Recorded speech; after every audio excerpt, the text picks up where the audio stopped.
আমাদের অলরেডি একটা ইউনিয়নের দুইটা দল, একটা দল অলরেডি ফাইনালে পৌঁছে গেছে আর আরেকটা দল আজকে খেলছেন।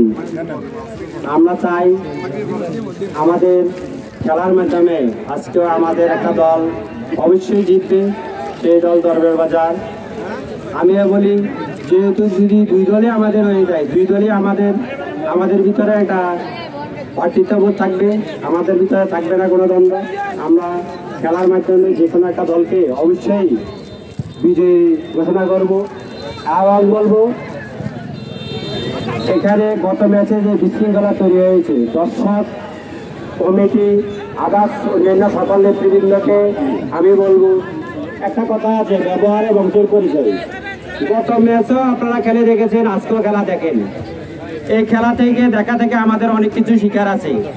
আমি পিছনের দিকে যাইতে চাই না, আমি চাই আজকের মাঠে যে সুশৃঙ্খল, এই সুশৃঙ্খল যাতে আমাদের ভবিষ্যতে ফাইনাল খেলা পর্যন্ত থাকে এবং সুন্দরভাবে কোনো উচ্ছৃঙ্খলতা না করে সুন্দরভাবে খেলাটা আমরা উপভোগ করব।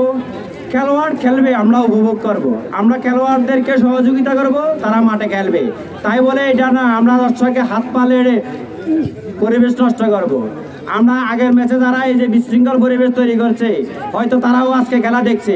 আমি তাদের উদ্দেশ্যে বলবো, যেখানে খেলেন, যেই জায়গায় যাবেন, আপনার পরিচয়, আপনার নেতৃত্ব, আপনারগুলো আপনাকে ধরে রাখতে হবে।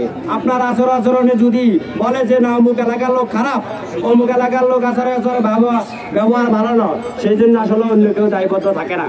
তাই বলবো আমি সকল দর্শক, সকল নেতৃবৃন্দকে সুশৃঙ্খলভাবে খেলা দেখবেন, ফাইনাল খেলা পর্যন্ত আপনারা আমাদেরকে সহযোগিতা করবেন, আমরা আপনাদেরকে সহযোগিতা করব। ধন্যবাদ। আসসালামু আলাইকুম।